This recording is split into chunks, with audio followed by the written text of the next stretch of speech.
got fitted Japan.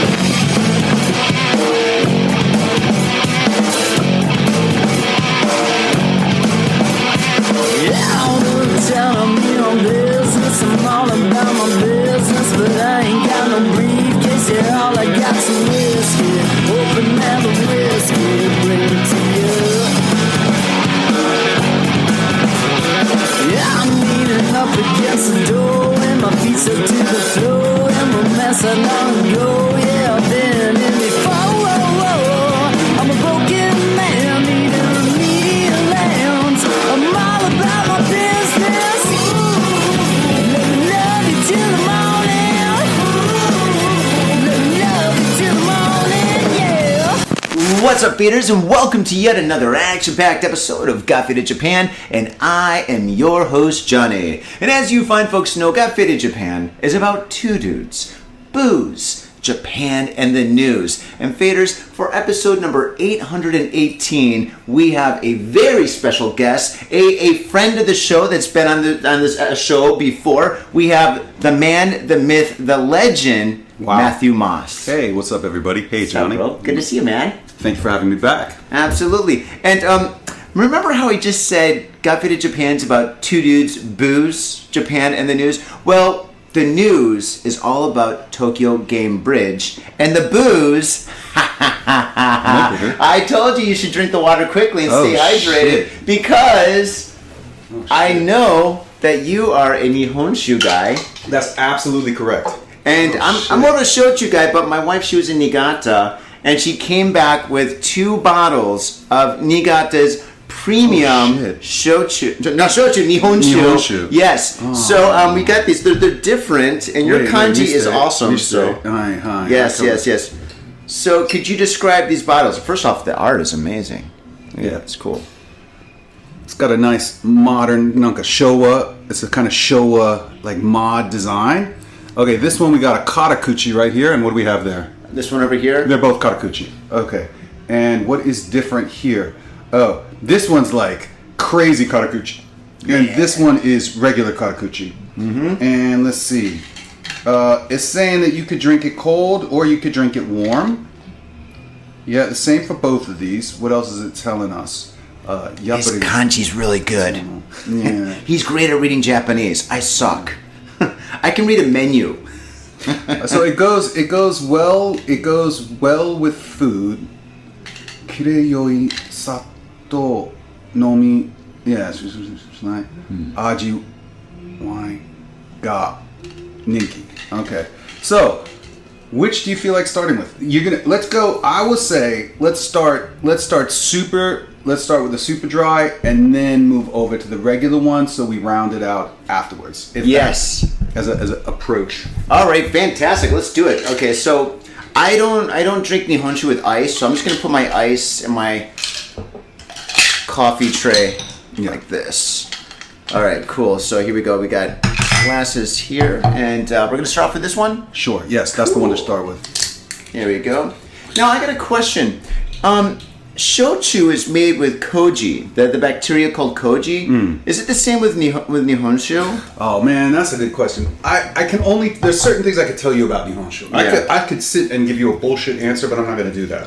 No, please do. No, absolutely not. But what I will say is this. It's all about the polish on the rice and what is added. So some of the cheap Nihonshu, they add things to kind of start the process or to amplify the alcohol. Mm-hmm.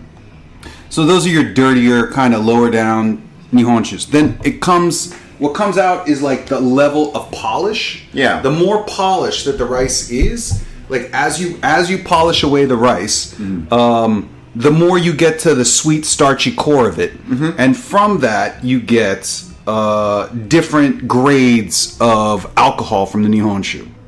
So, that's okay. Let's otsukare. Kanpai. Oh, that's good. You can't tell me that's not good. That's pretty amazing, dude. That's pretty good. Oh, yeah. Absolutely. This is going to kill my hangover. Yes. Oh. Kirin-zan. Okay. Kirin-zan, thank you. We should give him a shout out. Shout out to Kirin-zan. That's a really Niigata. Niigata's they have a lot of great rice growing out of Niigata, right? Yes, they do. Yeah. Niigata is known for rice and fish. Yeah. Yeah. So, I mean, when I say fish, I mean all fish. Like some of the best sushi, in my opinion, comes from Niigata. I just love Niigata. It's such a great place. The air is so fresh. The people are so wonderful.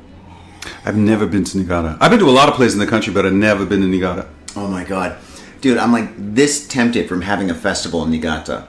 Like I'm so close. There's like this mountain area that I know of that has like all these cabins that I can rent out, and I can bring bands up there and DJs and have just kind of like not like an event, like a massive event, but just have friends that are in bands come and perform for friends and stuff. So it'll just be like, locals only kind of thing, and not go completely crazy or anything like that. But me knowing me, eventually it will go crazy. I'm like, well, what if I get sponsors? If I get sponsors, we'll get more money, and then we can have bigger speakers. Right. And then we can sell tickets. Yeah. And then we can bring in a lighting company, and then, oh my God, I made a festival.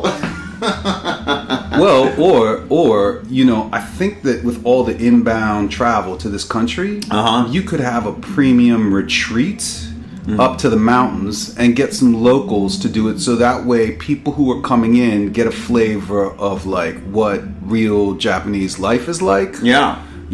Artists like curate it, like you do, and then make it kind of an exclusive engagement for people coming from out of the country, but then have a kind of village of the local folks, because obviously if we're getting paid in the yen, we don't have those euro dollars, right? Oh yeah.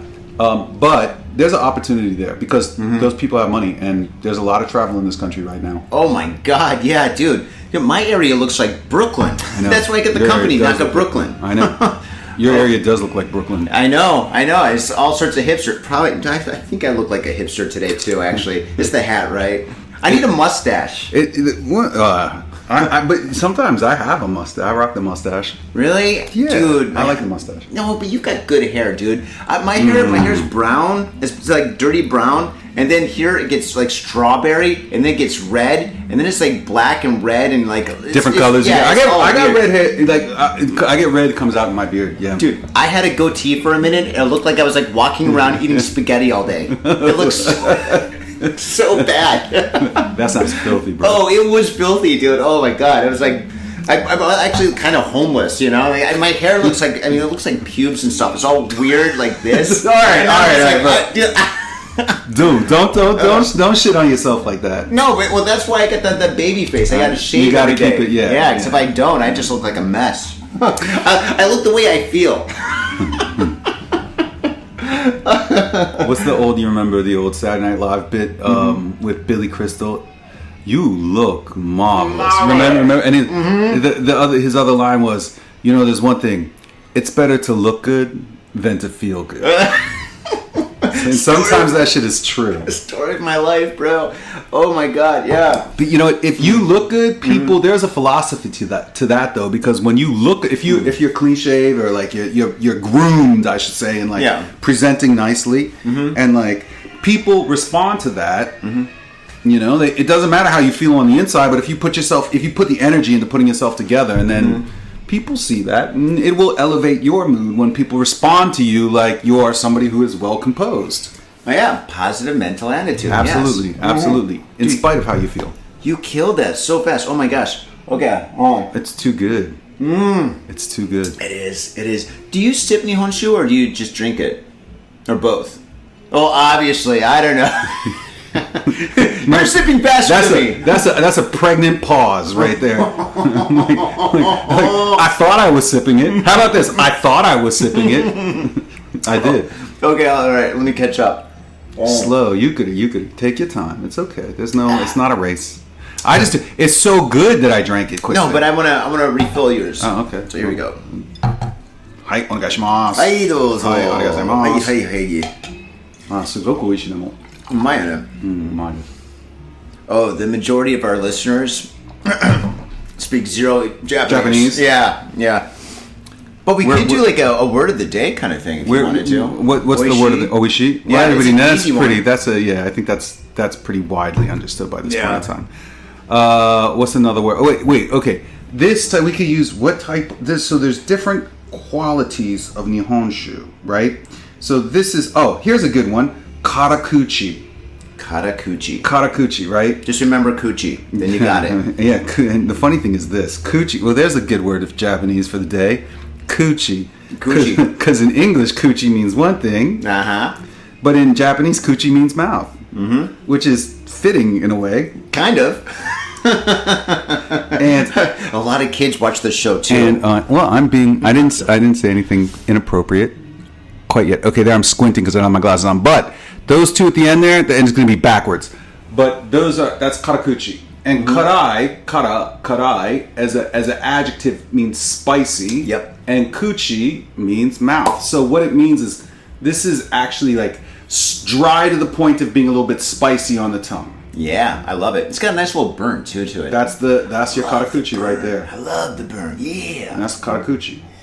So yeah, karai mono, things that are spicy. Mm-hmm. Yeah, that's what you're dealing with here. Yeah. But I want to see Nihonshu. I love the design. I think the design is so cool, and I'm loving that. Like a lot of Nihonshu companies are actually upping the game for their design, because like for the longest time it was just like, you know, their name like written in kanji, and the travelers and the tourists that come to Japan, they don't know what to buy other than Desai, because Desai is global at this point, right, which is cool. But they're just like, I guess that one. But now that they have cool designs, you know, it's easier for people to see them and remember them. That's one thing that shochu has on top of Nihonshu. Is like a variety of labels. Yeah, the variety of labels. Yeah. Oh my gosh. That's tasty. They're so good. There's another thing like this, right? Which I remember years ago as an art student when I was in illustration and design class, and one of the assignments, you know, a lot of illustration students get is design a wine label, right? Wow, that sounds fun. Design a wine label, which I mean, you know, whether Nihonshu is a, you know, it's a wine bottle, it's a wine label essentially. And there was the expression that never buy a wine with an animal on the label. Like, that's a symbol for being cheap, right? Like, and when you think about it, now I think things have changed now, because that's a long time ago, because I'm that gray. You know, like Yellowtail. That's right. I was just going to say that. Right? Think of another one. What are other ones that have? Kanka Itoro. Right? We're not talking about a great wine there, right? I don't drink wine, really. I mean, I do if it's there, but I don't. If someone hands me a glass, I'll drink it. But yeah. So it's kind of funny, but I think that's in this country with an emphasis on visual design. Sometimes, you know, like it shows the brand and the company's desire to connect with an audience. Doesn't guarantee you're going to get a good Nihonshu. But it does show you that, like, they're trying to bring in people that might be unfamiliar with something that speaks to them, because the bottle alone might not be what gets their attention.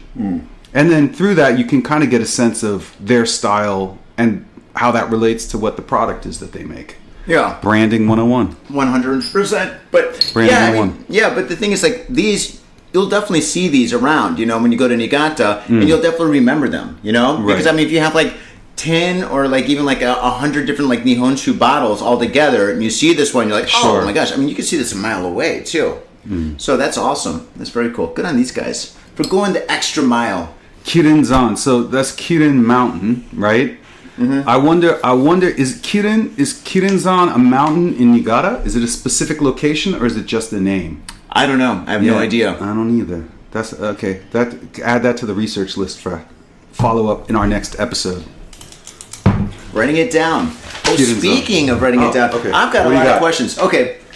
So, Faders, if you didn't watch the previous episode with Matthew on the show, Matthew is the, was it president and CEO? Chair. Chair? Yes, I'm the chair. He's the chair of Tokyo Game Bridge. Yes, and the co-founder. Yes. And the co-founder, yes. And for all of you that didn't watch that episode, what I'd like you to do now is just inform everybody what you do and how you do it. So, Tokyo Game Bridge is it's a professional organization for people in the game industry. However, the word bridge is really important because the game industry itself has lots of different parts, right? You got people working in AAA big games for consoles, you got indie developers, You got people on the business side. You got localization, people translating, voiceover talent, all kinds of things like that. You got publishers. Then from there, you have all the peripheral and ancillary kinds of places that web out. There's education in games and schools and colleges where people are learning media skills and interactive media that utilizes a lot of the same skill set. You've got arts organizations like Tokyo Art Tank, right? You've got all kinds of different places that the world of gaming increasingly, as the industry has swollen to this giant global thing, reaches out to. So Tokyo Game Bridge operates as a professional organization and a cultural institute for the game industry and for building community opportunity and innovation here in Japan. We're an open door organization, so people are allowed to join. We don't charge membership fees for people, but Really? yeah, Wow. no. But we do need, we're at the point of capacity. Actually, right now, we're at like 492 members. We're literally like right on the door of 500. And this is only 18 months in from building and starting this organization. Wow. That's impressive. That's impressive. DIY at its finest right here. Yeah, considering that I've been, so I have two co-founders, Doug Watt and Steve Haskey, and then there's the director Ollie, and our key advisor, Mr. Scott Popular. Aha! Yeah. Love Scott. Yes. And who else is critical in this? Jack Taylor is one of our key helpers as well. So like that's the core crew. There's and then from there, we got tons of members, and there's just so many great people like you who I'm grateful for, like all the wonderful. Every time I have a question or something comes up, I'm organizing something, and if I have a thought, I just like shoot you a message, or like you call we call each other on the phone and like problem solve, and like and your endless energy, bro. Like I totally value. I have a lot of appreciation. Yeah, I know it's coffee. Is the coffee or the booze? Yeah, well, whatever it is, you bring it, and you have been also an invaluable component of what I've been working on, what we've been working on, and I really appreciate that. Well, dude, I love what you guys do, and I only support people in companies and in industries, whatever that I believe in, and I completely believe in what you guys are doing. I think what you guys are doing is pretty awesome. You guys are fighting the great fight, and I think it's so cool, and I think it's really important that you guys bridge all these industries together, because there's a lot of people who are trying to work in these industries, like programming games or designing games, or they want to do voice acting or something like that, and for you guys to actually like connect these guys and get them to like the places where they should be and where they need to be and help them. I think that's really, really cool. And when you build a community like that helps a bunch of people, it only just does more great things for the future. And that's actually what I do for Tokyo Art Tank, So I just bring people, artists together, artists, photographers, painters, game creators, and so on and stuff. And I just think that's really important. And I've seen the magic that's come out of like this. You know? Absolutely. Case in point, when I first met you, like way back in the day at Heaven, at Scott Popular's event, that was like a really, really interesting time, because I was seeing like all these guys getting together, making games and talking about their games, and I was like, wow, there's something here. There's a fire that's getting started. Yeah, that bottle's empty. We should crack that one. I was gonna pour you. Oh boy, here we go. We're gonna have to get beers after this, I'm sure. But yeah, I've seen that. Like when I first met you, and I met like all the game creators, I was like, this is really, really cool. I'm at a really special place, and I felt like I was like not at ground zero at the beginning, because you guys were already developed. But I was like, it was kind of like at the beginning. It was the beginning. Yeah. No, that was pretty much the beginning. Because that's like what. That's a little more than a year ago, and we're 18 months. We're 17, 18 months right now. So that was pretty much like right around the starting point. Bravo, dude. For all your hard work that you've been doing. And listen, I want to know about your hard work, because I've called you a couple of times, and you were just like, dude, I've got this and this and this and this on my plate, and I shouldn't even be talking, so I got to send like 5 emails to 10 different people. I apologize. I was slow this week on getting you some information. Oh, dude, don't worry about it. Dude, I'm still waiting on the filmmaker, the film guy, to give me information. So. And I did tell you I will be. It's going to take me a few days. I tried to communicate I tried to communicate like I'm running behind, but I'll get it to you. Don't worry. No, you were fine. You're super fine. Oh, speaking of, I think before we talk about what you've been up to, since we kind of already hinted about. Oh yeah. Yo. Show it. Get a good, get up there. There we go. Faders, I'm sure you know this because I've talked about it briefly before, but Tokyo Art Tank is going to be from April 3rd. Why do I keep on getting this? Because we're hungover, Johnny. August 3rd to August 9th.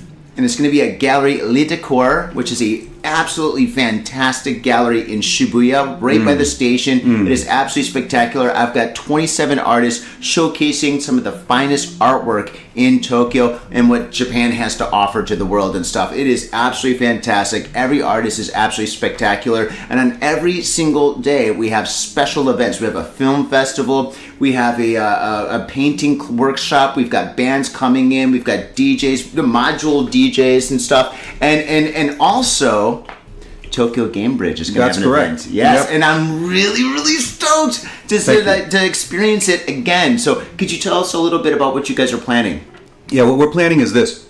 I got, right now, 6... We're collecting games that are we feel is appropriate to look at in the art space.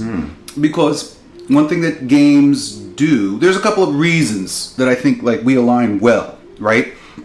And increasingly, games are kind of perceived on a level of art because of the amount of emotion and feeling that people can associate or, comes out of people in the connections that they make in their game space and gameplay experiences.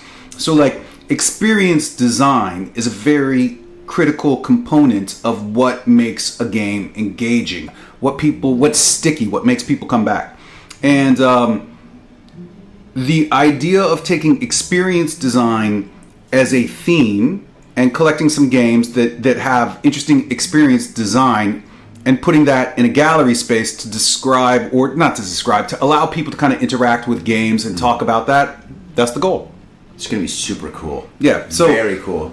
I got several people. I'm going to have to probably trim the list down because last night we had an event and there were a bunch of people who wanted to show stuff as well. So we'll review and curate as well what we show. But on top of that, we'll bring in Tokyo Game Bridge crew. Our members will be invited. The arts community through Art Tank. So having that kind of cross-pollination of different sides of the creative world and landscape of Tokyo, I think is also really valuable. There's a lot of great folks.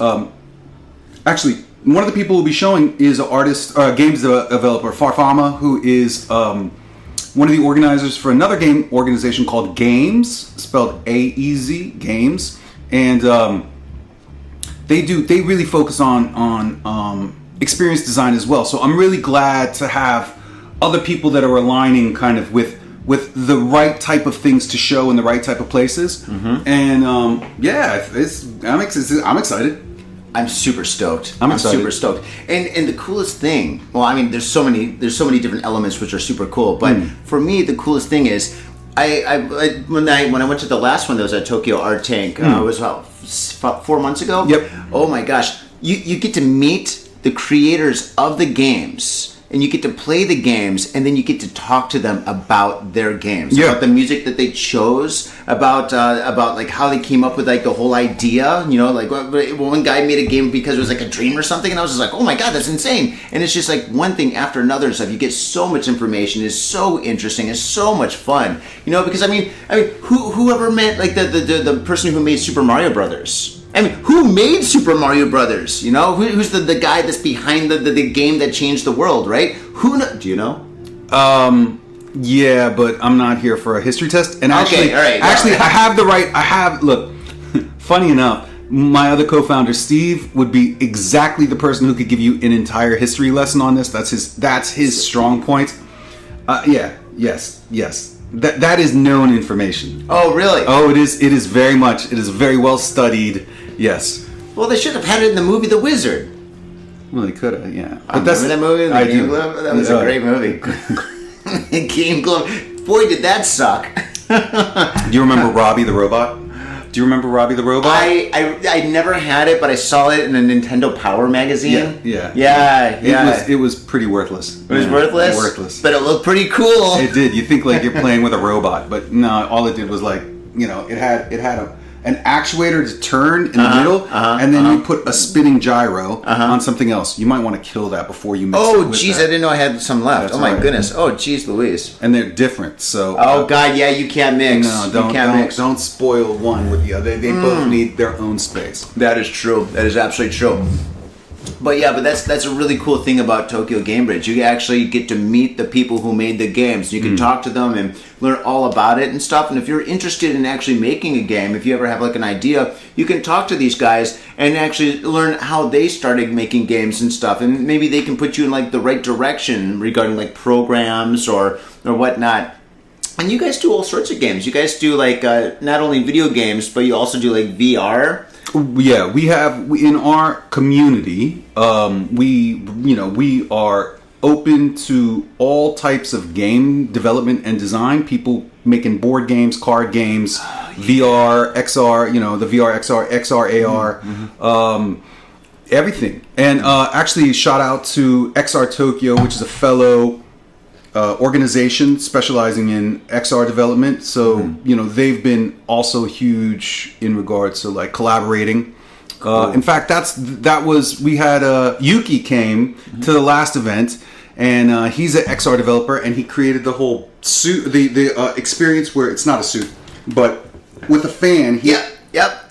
So to create the sensation of flying like a bird, he created 2 fans that you hold in your hand, and those fans have motion relays on them, motion capturing. It's not motion capture. It measures, it measures the amount of motion that you're doing, and also connected to this experience is a fan that is seated or placed in front of the person going on the experience. In the midst of it, and as you move faster, as you raise and lower your arms to flap your wings as a bird.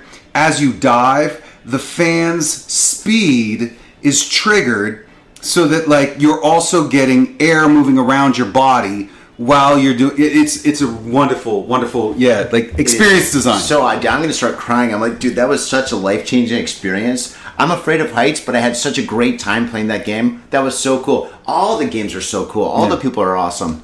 Oh my gosh, yeah. Do you have a Not like a game that one of your friends is making or somebody that's making, but do you have like an all-time favorite game, like from Nintendo or Sega or something, or even from an arcade? Sure. If you're talking digital, okay, I have a couple. I hate to put you on the spot, but it just popped in my head. That's okay. No, I say what I think. And you could ask me this question tomorrow, and I might give you a different answer. Yeah, I know how that is.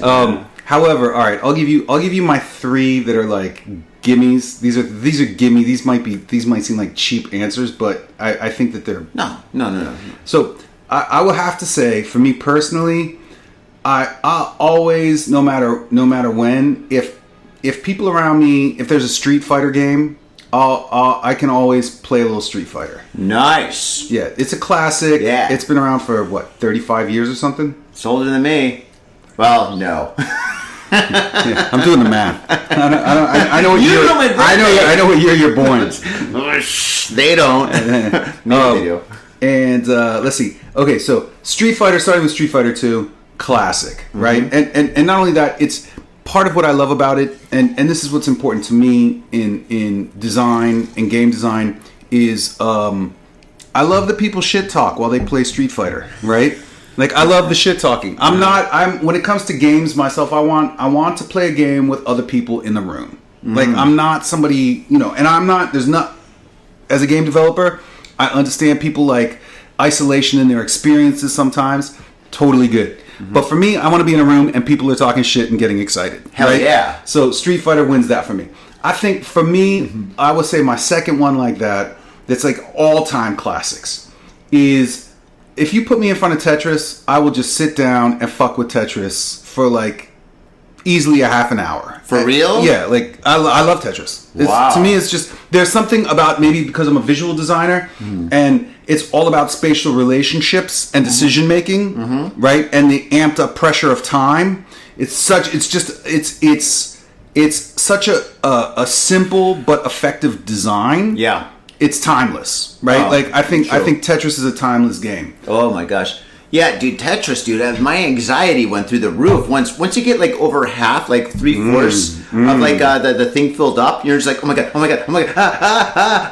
And dude, at my age, I'd probably have a heart attack if I played that game. I'm like, The game design. One important aspect of game design is about giving people meaningful choices. Yeah. Right. You got to have meaningful choices. So if you're having anxiety as to like what I'm going to do, right? That means those are some meaningful fucking choices. Yeah. Right. Like that is giving you an emotional reaction, and that's pretty powerful. Like Indiana Jones #3. Choose wisely. Choose wisely. Yeah. Wow. Okay. Third game. Third game. Ooh. Yeah. Okay. I'm only doing classic games. I'm gonna say SimCity 2000. Oh, cool. That's because I'm a kid that grew up with Legos, and I like if it's so my games now have spanned kind of 3 totally different genres, 3 different types of gameplay. But I like the experimental sandbox element of SimCity. I think that that you can if you love that kind of game, you can always play it. It always offers you some kind of experimentation. Like, why do you want to maybe I'll emphasize taxing people and putting all that money into education? You know, like these kind of choices, like meaningful choices. Yeah. So yeah, I would say that's to me still fun to sit down and tinker with and enjoy, and just like it's relaxing. It's kind of soothing. Opposite of Street Fighter, that type of game experience is, I think, meaningful for me on a personal level. Wow. Oh man, I mad respect your answers, dude. That's great. Yeah, wow. They're not. Yeah, my answers are not. You know, they're not arbitrary. Yeah, of course. Oh man, do you play pinball? Oh, when I was a kid, we had a pinball machine in my house. Did you really? Yeah. Oh my god, when I was a kid, I didn't really care for pinball. I was more like a video gamer. But the thing is, now that I'm older, dude, I fucking love You love pinball? What about pinball? What about pinball is enjoyable for you? All right. First off, I love the game itself. Second, I love that every machine is completely different. I mean, you think it's the same. It's got the flippers and stuff. But the thing is, it's just like every game is actually very, very different. Very different, right? And another thing is, I love the artwork. I love the colors. I love the music. 100%. Dude, the artwork, you could just look at one of these and just enjoy it visually. Absolutely. It's so much fun. And the cool thing is, you could play pinball and just play it, right? But then once you start to kind of understand the game, and you really get to understand how the machine moves, and then you can kind of actually do some tricks, and then you really get to play the game, It's kind of reminds me of backgammon, because backgammon, you can play backgammon. Go on, I like this. I love backgammon because backgammon. I love backgammon. Okay, wait. Okay, so then this begs another question that I think is good for your podcast. Okay. Give me, now that you've said those 2, but I want 3 games from you that are not video games, that are not digital. What are 3 games that you really find fun, or growing up, or even now still you find interesting experience? So you already say pinball and backgammon. Those are amazing examples, right? What are 3 games that you think are fun, worthwhile, and what makes them that way? This is a little thought experiment. Okay, all right. Well, that's a great question. Yeah, okay, so pinball, backgammon, and I'm just gonna have to say gin rummy. Oh, okay. Cards, like a card game, because that you've got shit talking, a lot of it. Yes. All right, I learned how to play with my grandmother. My grandmother would babysit us up in northern Michigan. You go all the way from here. This is the best part about living in Michigan. You go from here. Wait, is it? Maybe it's backwards on the video. But anyway, you go from here on the mitten all the way up here where there's nothing to do. Right? You're so you're in the farm. My dad grew up on a farm. My mom's from the city. So the thing is, it's just we go all the way up there, and my grandma would babysit us, when we were little kids, and she loved to just play cards, So we played gin rummy all day long, right? And it was the best thing. And there's shit talking, And then 100%. and then once you get good at it, as like maybe 10, 11 years old, all of a sudden you start to develop like a strategy, right? And then there's like a little bit of bluffing and stuff. Sure. So it is really more complex, but anybody Absolutely. can play it. You know, you figure out how to play it, or you learn how to play it, and you're like, okay, cool. But then you take it to the next level, just like backgammon and just like pinball. It's like games like anybody can play. And you're like, oh, this is kind of a fun game. But then once you get good at it, then it's really cool. So wait, hold up. I like the answer is great. So the first level is knowing how to play it, having a little shit talk. The second level is getting strategic in regard to bluffing and whatnot. Is there another level to you? For backgammon? No. For Jim Rummy. Oh. Well, okay, so Because there is definitely skill is learning skill and mastery of skill is a part of game design that is something that's really important. When people feel they've improved at a game, it's a very satisfying feeling, right? yeah. So bluffing, is there another tactic that you picked up playing with grandma over the years that was like... My grandma was aggressive. I'm sure. One thing that I learned is just like when she played, you know, like before the game, she's like, oh, she's grandma, she's like milking cookies. But once she got those cards in her hand, I Right. swear to God, it's like playing Hitler. Oh my God, it's bad. She's like killing everybody. You know, my little sister's 6 years old. She's crying. And my grandma's like, shut up, pussy. And I'm like, whoa, grandma. No, I'm joking. The truth comes my out. grandma would never say that to our faces. So that's for Jim Rummy. Yeah. You mentioned backgammon. Oh, backgammon, yeah. All right, so tell me about backgammon. I've actually made digital backgammon before. Dude, I've got a back. Oh, I wish I would have brought it. I got a backgammon. What you call it? I've got a board. Yeah. Right? It's like a suitcase Yeah, kind of thing. it's in a case, yeah. Oh yeah, dude, it's so good. The thing is, Tell me about backgammon. I Okay. want to hear I'm doing my job as a communicator in games. okay, yeah. You're basically you're breaking down like the demographics and learning some marketing about this. But okay, the thing is, like when it comes to backgammon, you learn how to play. You get good. You get good to a certain level. Sure. And then the thing is, you want to play people who are better than you. You want to play people who actually have strategy too. Because when you play people who are just kind of like at a lower level than you, it's fun. But you want somebody that knows what they're doing, and then when you play them, then it gets really cool. Which is kind of like pool too. If you play pool, you know, when you play pool, you play. And I'm not good at pool, and I'm okay. But the thing is, like when you play somebody that really sucks, it's fun. But when you play somebody that's really good, then it gets kind of, you know, the gloves come off and the game gets for real, you know. So that's like what I like to do. So when I play backgammon, you know, I mean, if I play my wife, you know, I just let her win. Sure. Don't tell her. Don't tell her. Yeah, trade secrets, folks. Yeah, Trade secrets. yeah. But I got a friend that plays backgammon. My friend Tom lives in Utinji, great guy.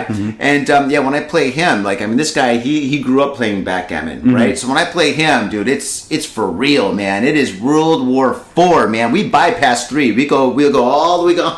We're in DEFCON 0, okay? It's nuclear the whole time. Oh, dude, yeah. Like, I mean, like we start off talking. You know, it's like a conversation. We have a couple of beers. We'll drink and we'll play the game. We'll talk. I'm like, so how's your band? How's everything? Da da da. The family's cool. Blah blah blah. But then after a little while, there's like it's silence. You know, it's like you know, it's almost like chess. I don't play chess. I don't know how to play chess. But you know, the process of thinking like which move to make here or there and stuff, it gets really cool. Yeah, if you play backgammon, let me know. Hit me up. There's an interesting thing about... I wish I could remember this statistic correctly, but there's something like there are more combinations of moves in chess than there are stars in the sky. No way. Yeah, something crazy like that. No. Yes. That's infinite. Well, it's the number of variables in a chess... Wait, you mean one star? You mean the sun? Yeah, no. It's like there's a crazy number of variables that, you know, chess... I'm not a chess player. Neither am I. I've But always wanted to, but... Cheshbesh. Do you know chess? So that's another name for backgammon. Cheshbesh. Cheshbesh? Yeah. No. I used to my very good friend Tommy Mavra, who is an artist and stand-up comedian, who's Croatian, and grew up in New York. Cool. Tommy and we were in a band together, and we lived together. Tommy's my old buddy, and playing with a Croatian, you learn, you know, very quietly how they hustle. Oh, dude. Dude, backgammon in certain parts of the world is like, I mean, it's a national pastime. Yeah. Yeah, I mean, I think it's Poland. I think it might be Poland or like maybe Estonia or someplace where like every park has like a backgammon like whatever. So you can go there with your chips and your checkers, whatever, and you can your dice and you can just play. Dude, that would be paradise for me. Oh my god. I show up with a 6-pack. I'm like, all right, who's next? You never spent? Did you spend time ever in New York? Did you ever spend time in really spend time in New York? Visiting is fine. I'm not knocking, but 3 weeks, 3 weeks tops. Yeah. It's like certain parks in New York City. Like if you go to Washington Square Park, like in the southwest corner where people are playing chess, they've got the tables. And like the chessboard is a mosaic in the actual like table itself. Yeah, right. Yeah, wow. Yeah, you know, like that kind of like part of Parks and Recreation is like physically built into the location itself. That's cool. You know, I spent a lot of time in San Francisco. I lived in San Francisco for like 7 years. And down, what was it? Was it Montgomery? There's like Montgomery Street and Market Street. There's a bunch of guys, and probably Powell too. There's a bunch of guys, but they had their own tables, and they just like sit there and they just hustle chess. And do they clock their moves? I never played them, you know, because I don't play chess. Yeah. So, but yeah, I mean, I don't know. It looks cool. It looks like, I mean, dude, maybe I should have, but I don't know. I was looking back. It's not too late. Chess is the kind of game. There's certain games. Another game like this is bridge, right? Like these kind of games engage so many places in the brain. Yeah. Right? Like through decision making, through the socialization, through the level of complexity of choices that you have to play through in your brain. That they are amazingly powerful brain exercises that as we get older, like having that level of brain engagement is invaluable, right? Like, oh my god, yes, especially for like faders like us that drink. Right, you need something to counteract the plaque building up in the brain from all these substances that we might have come across the old brain stem over the years. Blast you, Shochu! Shochu. I love you. I'm from Miami. I got a list. All right, let's not go there, okay? Blah, blah. Wait, hold up. I live in Japan. I don't do anything bad except for drink alcohol. Let me be too. very clear. Me too, yes. I'm a resident of this country, so I respect the laws of the country that I live in. Yes, absolutely, 110%. Yeah, of course. Oh my god, dude! How impressive is that, dude? You're beating me drinking. Usually, when I have a guest on, I'm like, I want to drink a little faster. But I'm gonna say that to you, man. Holy smokes! Yeah. Well, it happens to be that my favorite thing to drink is Nihonshu. Oh my gosh! Yeah. Thank you for. I mean, tell your wife thank you, please. She's such a sweetheart too. I'm glad. Was it? Last time, the last 2 art tanks, I got a chance to hang out with her, and I'm really glad that we had that opportunity. Oh my god, yeah. She's awesome. Yeah. Oh my gosh. Yeah, but oh god, dude. Speaking of, you surprised me. You know what? I said to you, you didn't mention that you had anything, and I was like, I thought wouldn't you? Because the last time we did the episode, we stopped by the Asagayaminami, the alcohol shop before we recorded. Oh yeah, that's right. Yeah. Right, and we had like a moment of like, what are we picking? We had like a whole like moment of like perusing the aisles and deciding what direction we wanted to go. And then today I met you down at the train station, and we were like, all right, let's go. And we like crossed the street and came over here and sat down and started recording. So, and you were like, all right, we came somewhere where there was an order that we could make. So we ordered some water and we ordered some coffee to get started. Yep. And I was like, and let me also state, last night, Tokyo Game Bridge, we had a great event. Yeah, dude, tell me about it. Yeah. I'm really grateful. So we went to Kowloon, which is a retro game bar. Wait. First off, before you even talk about that, Faders, last night.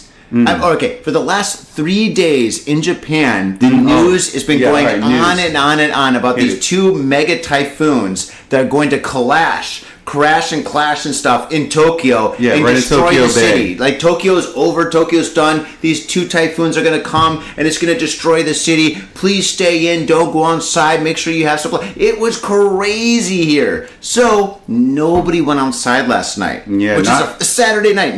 Very few people went outside. I was walking around in Nakameguro and Meguro, and I was like, dude, this town is kind of like a ghost town. You know, the specials. And I was like, oh my God. But anyway, with that being said, please tell us what happened. Yeah, we had our monthly. We have 2 events a month. So last night was our monthly social networking event. So mostly it's people hanging out and talking. And we booked a new location, and that location is the Kowloon Retro Game Bar over in Yushima, next to Ueno Station in that area. Cool. And it's a super cool little spot, and they have their own. It is just decked out. They have their own system. So usually you pay Nissan 2,500 yen for an hour. You can drink as much as you want and play as many games as you want. Get out of here. And they have 2 floors, and they have all kinds of game systems, like old retro game systems. Famicom, which is NES for those of us in the United States. Super Famicom, which is Super NES. Sega Mega Drive, so like the Sega Genesis. All the old systems, and just like cans full of cartridges. They got newer games. They've got cabinets. They've got everything in there, right? And I've been looking for a while for our social event, like a place to host our social event that feels like a good spot.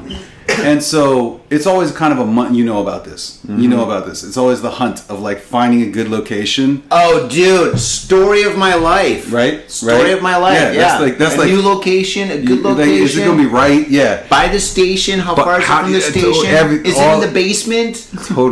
Totally. And will people find it, even if it's by the station in a convenient location? Will people be able to find it?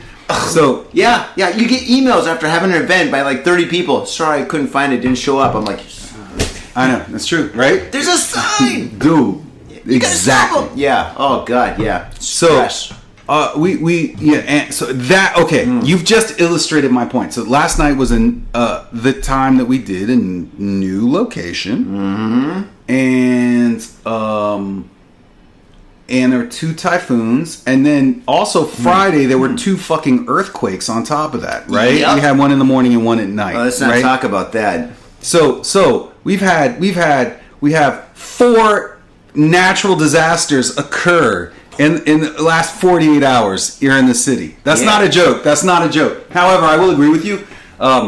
I being from Miami, like I've been through a lot of hurricanes, right? Yeah. By the time a typhoon hits Tokyo, usually it's kind of mild. Let's be honest. Like, okay, look, public safety, be safe, be prepared. I'm not knocking that part, but usually by the time they get here, they're not that dangerous. However, there were literally 2 storms that were merging up and heading towards the city. Yeah. So red alert. Yeah. Meanwhile, we found a new location a few weeks ago. I book it. I start promoting it to my community, and quickly, between all our different like outlets for promoting our Discord server, LinkedIn, where else, Meetup, all the different places that I post, right? And people calling me or messaging me like, oh, can I bring 5 friends? Can I bring a couple people? Yes. So always say yes. Yeah, of course. Like, I'm gonna say no. Oh, geez, I don't know. I know it's almost impossible to say no. Dude, even when you sold out of all your tickets, you're past maximum capacity, you're just like, yes. And I've been there. And to speak to that is like, if you come here and I've told you yes, and you're bringing these people and we're at capacity, fucking find me, because now I'm on the hook and I'm responsible. So your 5 people are going to get in because you did directly ask me if you could get 5 people in, and I'll try to make sure that I can accommodate that. I will be fair in that regard, even if it's wall to wall. And which last night we were wall to wall, that's the whole thing. Fuck, man, This guy. Yeah, I was really expecting, due to the storms, due to every, just like what was going on, all the warnings, no one's going to show up. I thought maybe I had something like 50 something people tell me they were going to show up. And there's all these storms and everything, and I'm at the venue like setting up. And it's even an early night. That's another part. They gave us a special deal because usually to rent out the place is not so cheap. But what they said was, if you come early, 5 p.m. on a Saturday, you could do Nomi Hodai, meaning all you can drink and all you can play for 2 hours, 2,000 yen per person. Oh, Right. Wow, you're making money by going there. Yeah, Because you have 3 drinks, that's already 2,000 yen. I'll probably have 10 drinks. Right. Right. Right. And like and at first I was kind of like 5 p.m. I don't know. Are people gonna do that on a Saturday? And I posted to our little team, like my organizing team.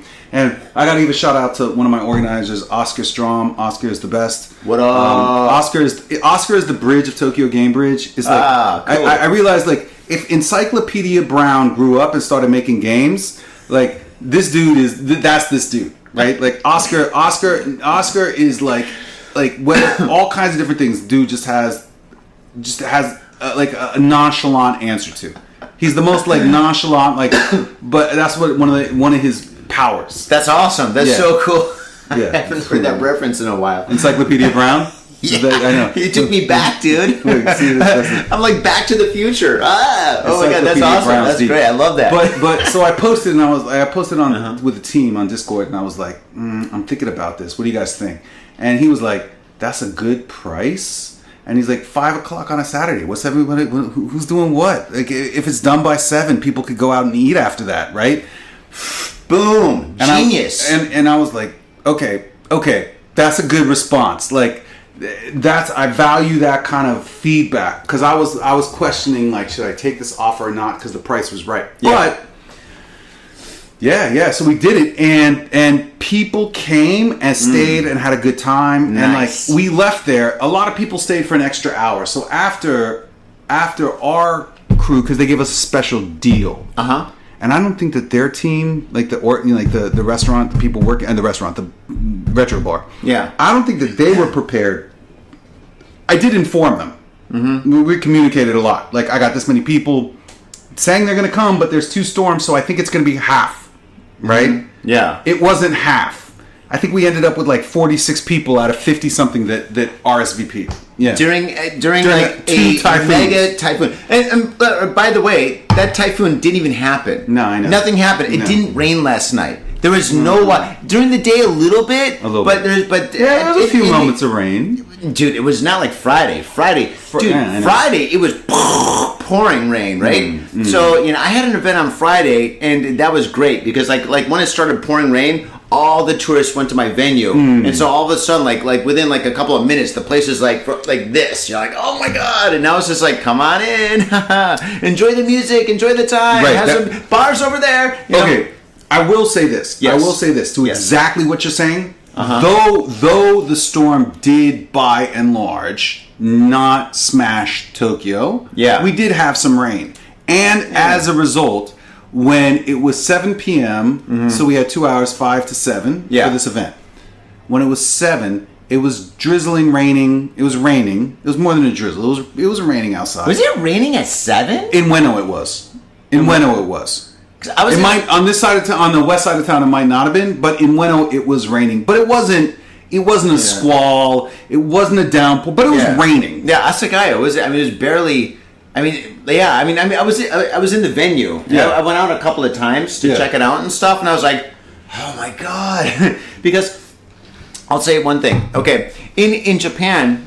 Especially Tokyo. I don't know about Osaka, but in Tokyo, I think I know what you're gonna say. A lot of people don't go out when it rains, and the reason why is because the trains. Everybody here, nobody drives. Nobody drives. Everybody takes the trains, and sometimes when it rains, especially during a typhoon, the trains stop, and you can get stuck somewhere. Yes. So let's say you live in the south side of Tokyo, Yes. but the venue's on the west side of Tokyo, which is like 40 minutes away, maybe 2, 3, 4 trains away, right? If one train just 4 stops, trains? I ain't going. I don't know if you're in Musashi Nakahara. That's like 4 or 5 trains. Yeah, that's why I live in Taitoku. Well, no, I know you live in Meguro. For me, it's still like 2 trains. Yes, 2 trains. So, but for other people and stuff, it could be more, right? So if like one train stops, or if one train's delayed, and if you're taking like the last train or second to last train getting home, you could be screwed somewhere. You know, so like in my events are like late night events. True. That's yes. And you know what? Yeah. I appreciate this is a different. We have totally like it's the fun part of having a friend who's another organizer is like our events are fundamentally sometimes very different. Oh yeah. Right? Oh yeah. But like that difference is a value in like experience and approach to problem solving. That you know, when we have conversations around things, you offer a perspective that is different than like my experience, and so sometimes I really value like your knowledge for doing things sometimes in a difficult way, because like late night events mean, for example, here in Tokyo, maybe the trains are done. Yeah. Right? Like maybe there's how are you going to keep people around after the trains stop running? Yeah. There's all kinds of the amount of research. Well, that's right? a different situation. Well, that's for DJ events. Yeah, like if we have a DJ event, those go on all night, right? But like for bands are like they usually finish around. Yo, he's proving my point right here. Yeah. All right, so before I would have like a rock and roll event, it depends on the location too. If it's in Shibuya, I'd have a rock and roll event go until midnight, right? 11:30. But if you have in Shibuya, if you cut it by 12, people could get the last train home. Depending on where they live. If they live in Yokohama, Well, or Saitama. Yokohama from Shibuya is not that far. Toyoko line, Denitoshi line, not too far, but still, I mean... Denitoshi's over... Oh, we're getting into the... Oh, yeah, we're getting deep, man. This is inside baseball at this point. But, so, I mean, if you have an event in Shibuya, you generally, rule of thumb, I would go until about 11:30. Because that gives everybody the opportunity to catch at least their last train, or trains, right? Even though sometimes I push it a little bit, and well, because everybody wants an encore these days. They're like, I'm not knocking it. Like, dude, oh my god! And then the thing is, like, I mean, the bar wants it to go on. They're like, keep it going. And I'm like, all right, cool. And then tourists, dude, you get like a group of like Australian tourists, like maybe like let's say like 10 of them that come in, and all they want to do is like order like beers. They're like, beers, with the nami, because I always do nami hodai in Shibuya, right? 2,500 yen, all you can drink, right? So they come in, they get that, and I'm just like, we're going to 12 or even later, you know, and I'll just keep it going. I mean, as long as the bands are there, and then when the bands finish, we just like turn on music and people just hang out, and they, you know, they socialize with the bands and stuff, which is kind of cool. But once you get out of Shibuya, it depends on your location. If you go like West Tokyo, North Tokyo, whatever like that, you got to keep that in mind, because like last train and stuff, or the weather, you know, it's just like, yeah, I mean, for my community, I have to say, like, I my instinct is like what you just described, because I spent 20 years, or not 20 years, but I spent a lot of time in New York, and I grew up in Miami. Those are nighttime cities, right? Sure that. Like, those are nighttime cities. But in the last 6 months, as I've been doing this more and more, what I've found is having an event early where people get hype, right? So by 7 p.m., everyone's hype as fuck. Yeah. Right? Like last night, by 7 p.m., everyone's hype as fuck. Now, people want to stick around for another hour. So now the bar is happy, right? Oh, yeah. Because we've converted from being 40-something people that everybody's paid for 2 hours of Nomi Hodai to now the people who want to stick around, they're paying premium price to stick around, so the bar's happy, right? Oh, yeah. Like we're and let me tell you, like Tokyo Game Bridge is all about making business opportunities for people, you know. So like I appreciate the host, like my venues that host us, right? So like if my community sticks around, the bar makes more money. Yeah. That I'm not trying to squeeze my community.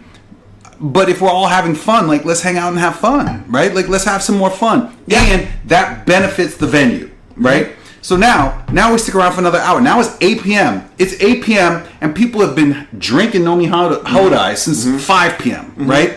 So they are hype as fuck. They're ready to go somewhere else, right? So then we rolled into Izakaya, the remaining people, which was still around 20-something people at that point in time. That's one thing that I noticed about the gaming community. You guys like to party. Like, after the last Tokyo Art Tank, I was like, all right, guys, well, I'm going to go to the bar and have a drink. And you guys were like, we're going to Izakaya. We're going to have you guys are going to Izakaya and partying and stuff? And I was like, oh, my God. Yeah, no, we kept going. Yeah, you guys go full on, dude. Oh, my God. It's like heavy metal in the 80s, dude. You know what it is? I think there's so many people in the game dev community that are either working their ass off in an office every day or like grinding at home, and that when they get around their people, right, they're like they feel like, oh, my tribe is here. Yeah. You know? And that's great. Like that's part of the reason to build a community. That's cool. Very cool. So last night, and funny enough, like to your point, at 10 p.m.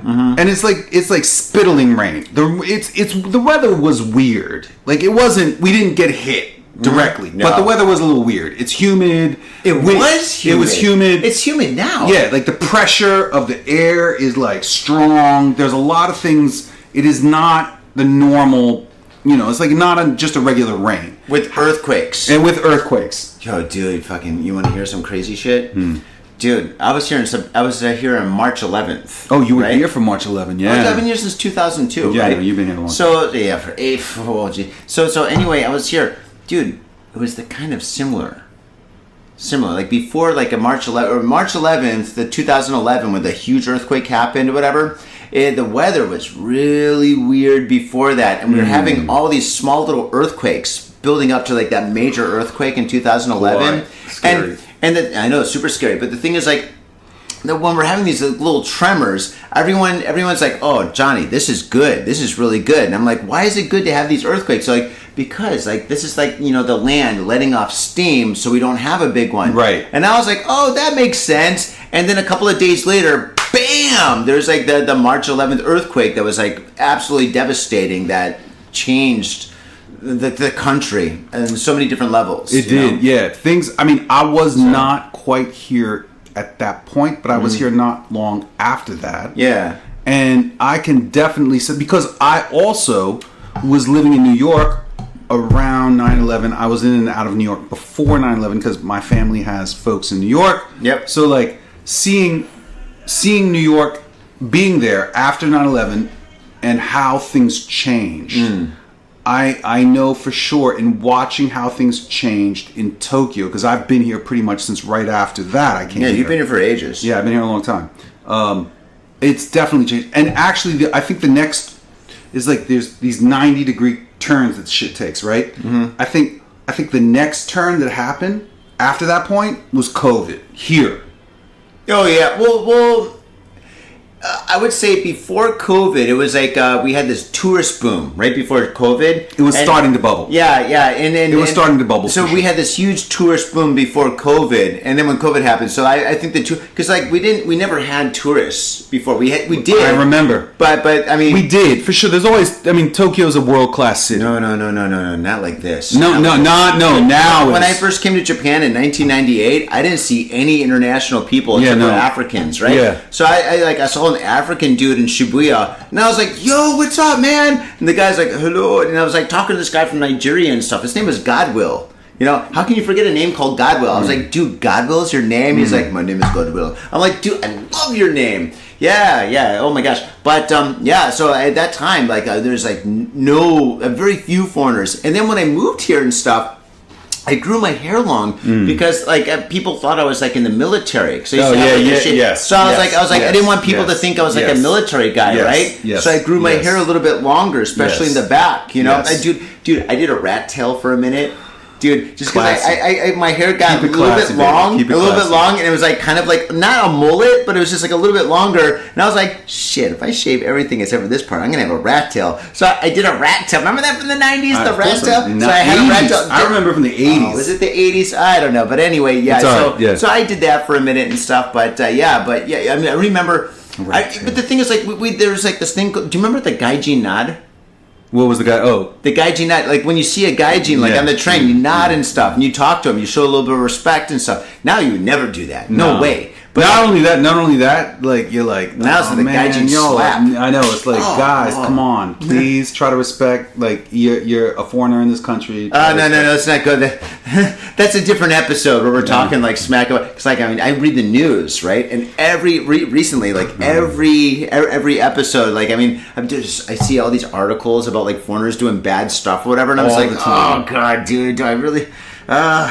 All right, bank robbery, awesome. Okay, here's like Well, it's funny, right? Like I think about this a lot. Yeah. In running a bridge organization. Yeah. Right. And like, how do we represent foreign residents as well in a way that is, there's a lot of things that happen, right? I've learned so in a community, right? People make statements. We have a Discord server that's extremely like there's a lot of activity on it, right? Wait, should we not talk about this? No, it's all right. It's all right. Yeah, I can talk about it. You know why? Because here's the reason why I can talk about it. Oh! What should we do? That's gonna be 10 minutes. Should we go another 30 minutes We and can order go some another beers? 10. Well, if you want it. Yeah, order 2 beers. はい、はい、もう30分に、はい、お願いします。はい、ありがとうございます。2 beers? あ、Did they hang up? Is that... すいません、すいません。ここにビールを注文できますか？できますか？はい。大丈夫。2つお願いします。はい、ありがとうございます。Yo, what's up, Faders? Got Faded Japan has got a new sponsor. Our new sponsor is Gamuso Bar, located in Asagaya, Tokyo. If you're kicking it in Tokyo and you want to get your groove on, get your fade on, you better get your ass down to Gamuso. Gamuso is located in Asagaya. It's about 11 minutes from Shinjuku Station on the Chuo line. Gamuso has weekly bands, weekly performances. And hell, if you got your own event and you want to hold it at Gamuso, we'd love to host you. So contact Gamuso at www.gamuso.com. That's www.gamuso.com. That's right, Gamuso has not only beers in the bottle, but beers on tap. We've got every drink you want, so come on down to Gamuso. Gamuso, and if I'm working, tip me. Have your attention, please. Attention. Mitsuya Liquors. Yo, what's up, faders? If you're in Asia, if you're in Japan, if you're in Tokyo, if you're in Asagaya, you better get down to Mitsuya Liquors. That's right, for the most affordable prices in Japan, you can get over 300 different kinds of beer. That's right, over 300 different kinds of beer. And of course, they got all the shochu you need, all the sake you need, and of course, they got wine from California to Italy to France to New Zealand. They got it all. When I say they got it all, they really, seriously got it all. There's no joke about that. So get down to Mitsuya Liquors. And if you go in there and you say, Got Faded Japan, you will be more than welcome to go into their back room and drink those beers that you just purchased. That's right, Got Faded Japan at Mitsuya Liquors. And 3 times a week, they have a sushi chef there. So get your sushi on, get your drink on, get your fade on, and come on down to Mitsuya Liquors, located comfortably in Asagaya, about 5-minute walk from the station. In Tokyo and craving soul food? We've got just the place for you. Soul Food House in Azabu-Juban. Check out what we do at soulfoodhouse.com. Come by and taste the love. We look forward to feeding you. Are you in Harajuku with some out-of-town friends or your family or significant others? Yeah! Do you want to chill and drink beer and eat sandwiches while your friends overpay for glitter unicorn socks? Yeah! And the flavor's gonna make you complete at Harry's Sandwich Company. So come on down to Harry's Sandwich Company in the heart of Harajuku, right off Takeshita Street. See you there! I told myself I wasn't going to drink this morning. How did we do? We already did, folks. How did we get? And I'm not faded. I feel good. I'm not faded. I feel great. But how do we? Wow. Thank you, everybody. Yeah. Hey, and faders, if you're getting faded out there with us, thank you so much. But just make sure that you're getting faded in a safe environment. Make sure you're not driving, no roller skates, no skateboards. Don't even walk. Just stay at home. Don't operate an e-bike. Don't operate. Don't operate your phone. Just chill. Oh God, phones are the worst when you're drunk. I called my brother last night from the last night your event was like very successful. My Friday event was very successful. My Saturday event was some people came in, but not that many, right? So it was kind of a bust because I was in West Tokyo, right? Getting people to West Tokyo is great because it's a great area, great neighborhood. It's Gamuso, Asagaya, absolutely fantastic. But the thing is, you don't want to get stuck there when there's 2 typhoons coming. So a lot of people didn't show up. Kind of sucked. But we do, bro. I'm sorry. I feel like I'm sitting here talking about like how great an event I had, and you're like, nobody came out last night. I lost a little bit of money. Yeah, I'm sorry. Yeah. I know that happens. But no, that's okay. It's part of the game. But the thing is, just like oh wait, what's my point? I lost my. Oh yeah. I know, I interrupted you. No, I totally lost. Wait. So not that many people showed up, and so So I was there. Oh yeah, I got drunk. Yeah, okay, yeah, that's the point. Yeah. So anyway, so not that many people came, but I was there with like all the bands. So all the bands stayed there, and we all hung out, and we all got really, really shit-faced last night. Until what time? How late were you out? Last train. Oh, you? Right. 11:30. It's 3:30 in the afternoon. It's like 11:30. Yeah, right. So you're fine now. Yeah. Oh, dude, I'm super fine now. So yeah. So we're like drinking, and dude, oh my god, one of my favorite international bands showed up. I mean, there's a lot of international bands that I love, but the Coffin Rockers showed up and they performed, and I had them on the podcast. So if you go back a couple of episodes, yeah, we did a Zoom thing. What's the? Tell me about the Coffin Rockers. I don't know. I like the name. It sounds tight. Oh, Coffin Rockers. Dude, I'm going to show you a photo, man. Dude, the Coffin Rockers, dude. All right, it's a rockabilly kind of psychobilly band, and the what you call it? They have a stand-up bass. Yeah. And the guy, when he plays, he stands on the bass, and sometimes there's two people standing on the bass. It is absolutely fantastic. Ah, konnichiwa, arigatou gozaimasu. Hi, arigatou gozaimasu. Arigatou gozaimasu. はい、お願いします。お願いします。ありがとうございます。ありがとうございました。あ、ごめんなさい。すみません。Oh, was that me? No, that was me. Oh, that was you. I was like, it was because we put ice in there. We put ice in there. Oh, we're gonna get electrocuted. すみません。ありがとうございます。どうも。Should we get a towel? Yeah, we're fine. Yeah, we got this. Yeah, we're only here for another 30 minutes. Hi, kampai once again. 私のせいです。It's my fault. Dude, don't worry about it, man. But I don't want to get your mic wet. No. Anyway, the light is still on. The light's on. We're good. No. We had an S&M queen that was on the show once, like years and years ago. And Yo. She was, yeah. Oh no.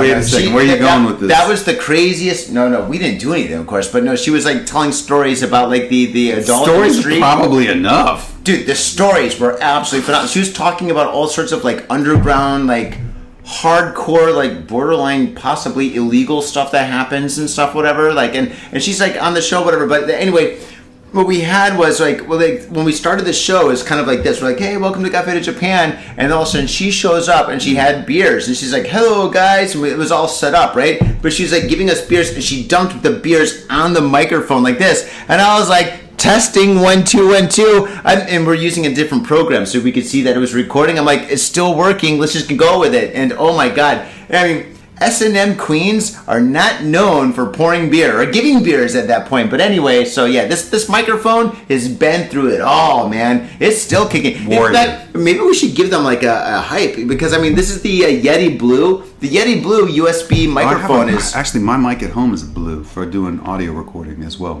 It's a great microphone. Yeah, I mean, dude, this is probably super sticky. I don't want to touch it because it's live. But yeah, oh my gosh. I don't want to touch it because it's sticky. Yeah. I don't like sticky things. But anyway, so yeah, the Coffin Rockers are an Australian, one of Australia's best rockabilly bands, and they were absolutely spectacular. They put on, even though there wasn't that many people there, they put on like the best show ever. And it was like their last performance in Tokyo. They've been performing for like the last 10 days. So when you say rockabilly, so I went to school. Mm-hmm. My college was in Memphis, Tennessee. Oh shit. Oh, there you go. So yeah, rockabilly. Oh shit. Oh, look at that. He's surfing on it. Yeah, pretty dope. I'll put that up to. If you're listening to this podcast, and in fact most of you guys are, go down to our YouTube page and you can see the video, and you can see the photo that I'm showing of like one of the Coffin Rockers. Absolutely great photo. That's a great photo. Isn't that cool? Yeah. So he's standing on the stand-up bass. And does it? I mean, when you say rockabilly, I guess maybe my perception of rockabilly comes from living in Memphis. Yeah. Right? Is there? It's a little country tinge, like it's like a little punky, a little country, a little R&B, all mixed together into making it. Yeah. Yeah. There's a lot of Elvis influence, but it's like Elvis and Stray Cats. Yeah. And like plus like a little bit of like whatchamacallit? I would say a little bit of like the Clash. Yeah. I feel you. Dude, these guys are just so good. They're so good, and they're such cool people to hang out with. Like, I mean, dude, hanging out with those guys was so great, you know, because I mean, like, we're all drinking. I mean, one of them drinks, so I was like drinking with one of them and stuff, you know, but we're all just hanging out. He didn't invite me to this thing. I want to go. Dude, I put it online. Okay. Here's the guilty part. I don't necessarily look online all that much because I'm busy. Oh, my That's gosh. true. That's true. That's my own fault. That's my own fault. That's my own fault. I just put stuff online and then I know. I do. Yeah. I know. Cheers. Cheers, man. Cheers. That's You had a great event, so but yeah, but wait. Did we? Oh, we talked about the next art tank. yes, we did. Let me show this again because I want to support. Yes, well, dude, your show's there, man. It's gonna be awesome. I'll be there. Wait. Yeah, well, I Tokyo can't wait Game for Bridge. I'll be there, but Tokyo Game Bridge will be there. I want to. Can I promote a few things? Please do. Yeah, I would love for you to do that, man. Like everything you do is so awesome. So I do a monthly seminar series through an organization here called Creative Village, aka Creek and River, which is a recruiting company and business services company that does educational service for professionals, right? And they bring me in on a monthly basis to do a seminar about different areas of visual development for game design. So, pardon me, every month I'm doing something different. Sometimes I talk about a seminar might be only on character design for games. Yeah. World design for games. Interaction design. Every month is something different. But recently, so in May, last month, pardon me, beer, folks. Ha! It happens. It happens. So last month, though, we had Bit Summit in Kyoto. Oh yeah, I heard about that. Yes. Yeah, so Bit Summit is a big international game conference. Big up to the Bit Summit crew. I'd like to give a special shout out to John Davis, who has been a advocate for Tokyo Game Bridge and an advisor, and I'm very grateful. And without Bit Summit, there would be no Tokyo Game Bridge. So I'm very, very like it's our spiritual home down by the river, and going to that conference. And I've had more and more people who are game developers approaching me, and I've been noticing the trend that people want to make something, but what they skip in, they can think about the development process, technically what they need, but what they do skip is thinking about how it's going to connect with people and what methods to promote that. So like, for example, our industry, my industry, there's 10 billion a month approximate global spending on games. Oh wow, 10 billion a month globally, right? This is an approximation and averaging out, but about 10 billion a month is spent on games, and you got to think about what that is. Well, I mean, you're talking board games, you're talking about people on their mobile devices, you're talking about consoles, you're talking about Steam. There's a lot of different directions that all feeds into. However, in that space, there's also about 10,000 games a month that are being released, right? Wow. And of that, so there's three tens here. Of that, less than 10% are actually profitable. Really? Yes. So the key, and I'm seeing this a lot right now. The tools and the way to enter is becoming, like, the bar is getting lower, and that's not necessarily a bad thing. However, you have to think about, it's the same part of experience design, and what we want to do at Tokyo Art Tank is really focusing on the experience design, but a part of that is connecting with the audience. Whatever you're making, right? Like the coffin rockers, right? Oh, yeah. It's beautiful that these guys have this artistry, and it speaks to people. But who does it speak to? Who is their audience, right? Like, how do they connect with their audience? How do they find the audience?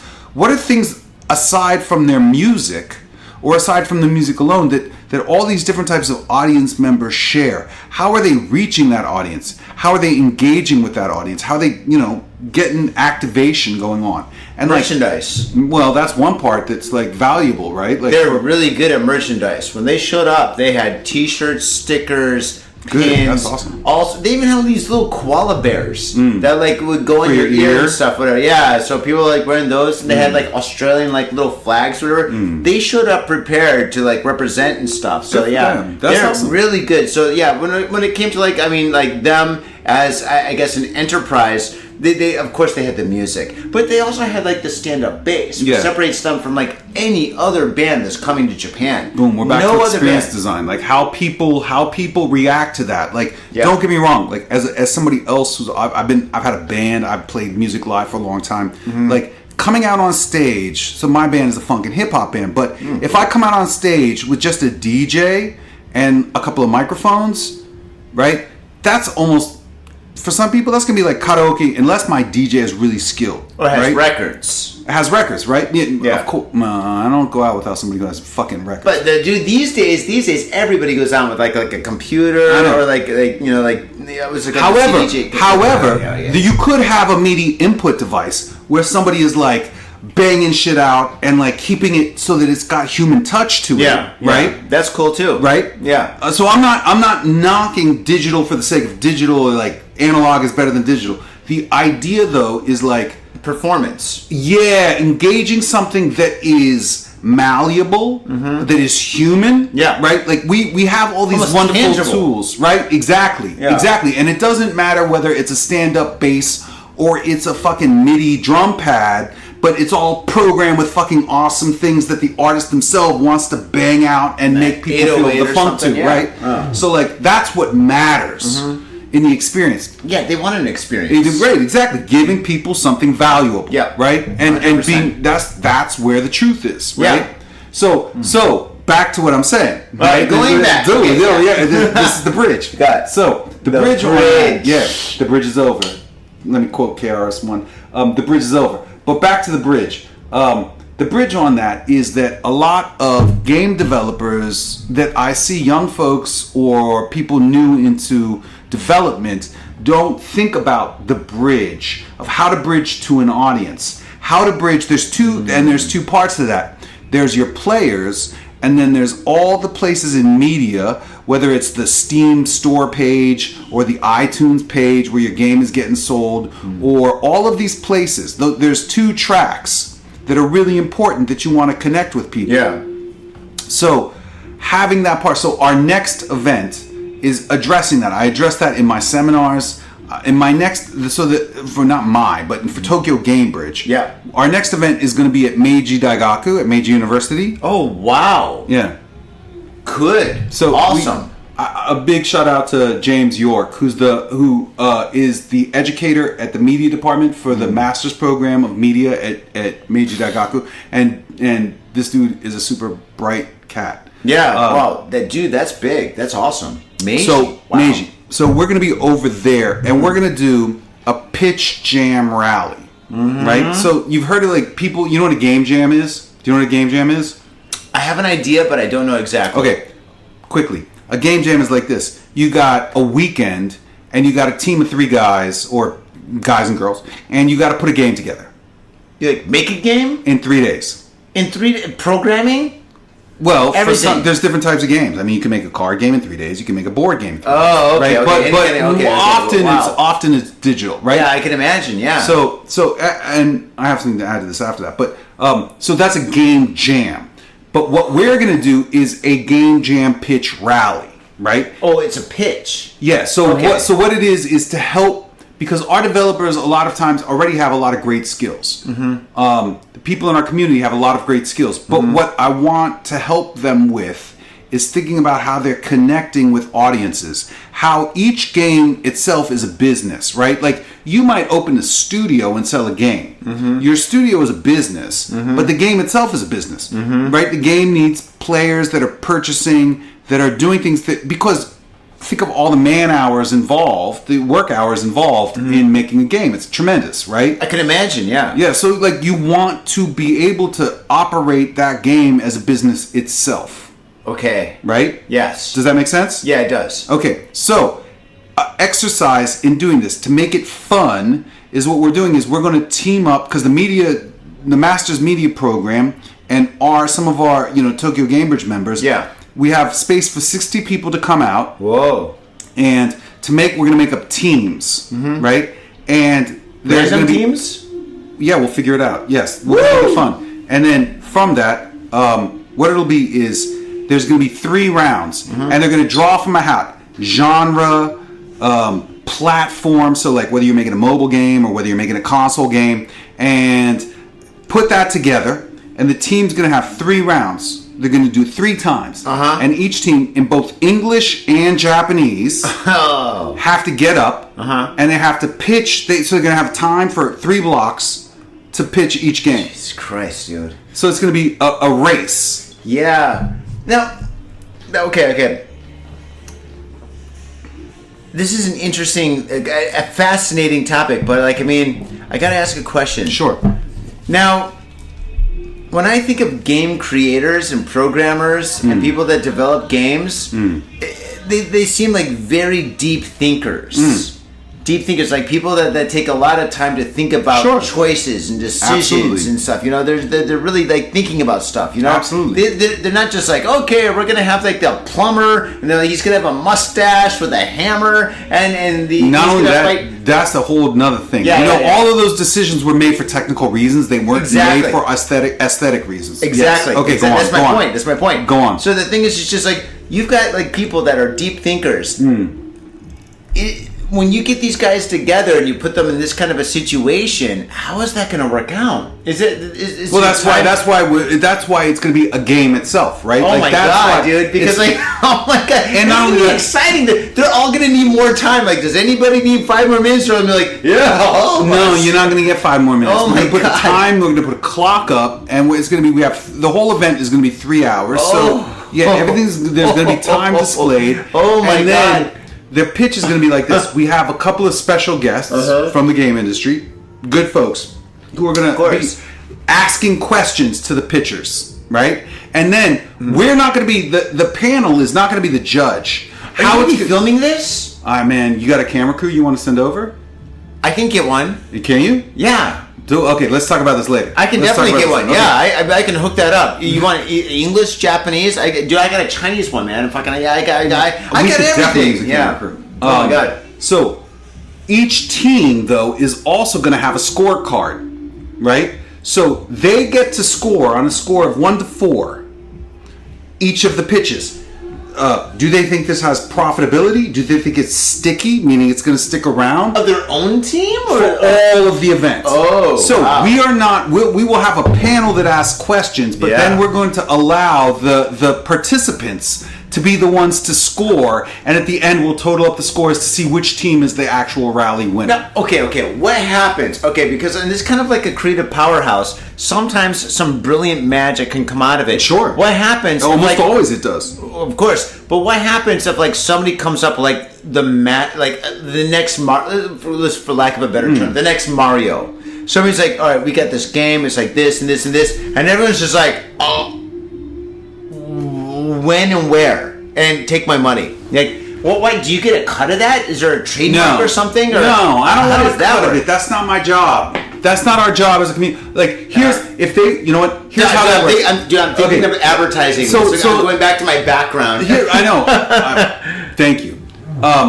It's something you do have to think about, though. Well, but my job is to help empower people. Yeah. Oh, I love that. That's my job is to help empower people. And then if they want to turn around and hire me to help consult or to be a creative director or to be involved in their project, they can come to me and they can ask me or they can hire me in. Absolutely. And I will help them if we can arrange a scope that's agreeable. No, but what happens if they come up with like that's theirs. That's not for me. Then they take that? They got to take it and do something with it. That's not my job.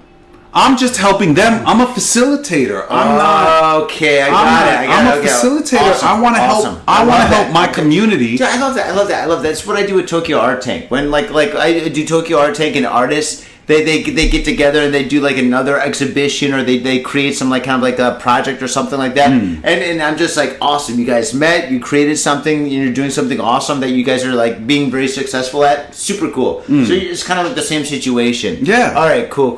Yeah, and like people know. Like I think all I can do is my best to facilitate for folks. Wow, fucking awesome, dude. Yeah, hell like, yeah. I don't. If they want to come back to me and hire me to help them, then I'm happy to figure out if I could be value. Oh my God. But like, they should definitely tip you. Well, I got your back a little bit. You know, look, I got it. I know. There's a whole separate. Let's do a separate fucking Tokyo Art Tank on. Got faded on how to figure out how to like make things profitable. Oh my God, profitable. That's a different story. Oh, I might have to. Can I run to the bathroom? I could use the bathroom too. Should we? Is this the point? We should probably just kill the show at this point. Yeah. I think we've got to pee because caffeine, water, and alcohol. A lot of alcohol. And 2 hours of conversation. And maybe we've hit the point. I think we hit the point. We've hit the point, folks. We hit the point.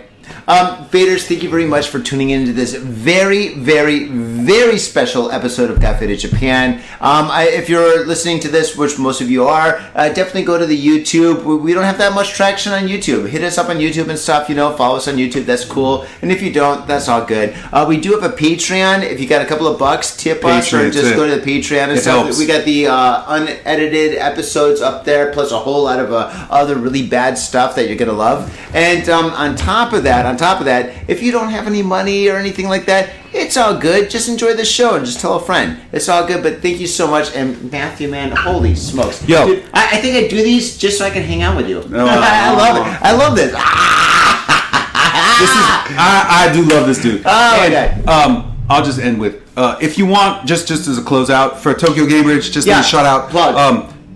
We're on Discord, but go to tokyogamebridge.org. Show notes. And you could join our Discord server there. All our shit is through that. So tokyogamebridge.org. Hell yeah, dude. Dude, what a great podcast. All right, awesome. All right, Faders, we'll catch you next time. Peace. I've got a government job to abuse and a lonely wife to fuck. As far back as I can remember, I always wanted to be a gangster. God, the pressure! I can't take it! I can't take it! I can't get to it! You sure I should do this, man? We're going drinking! We came, we saw, we kicked his ass! Your move, creep. Oh, man. I will never forgive your ass for this shit. This is some fucked up repugnant shit. Fuck it, dude. Let's go bold.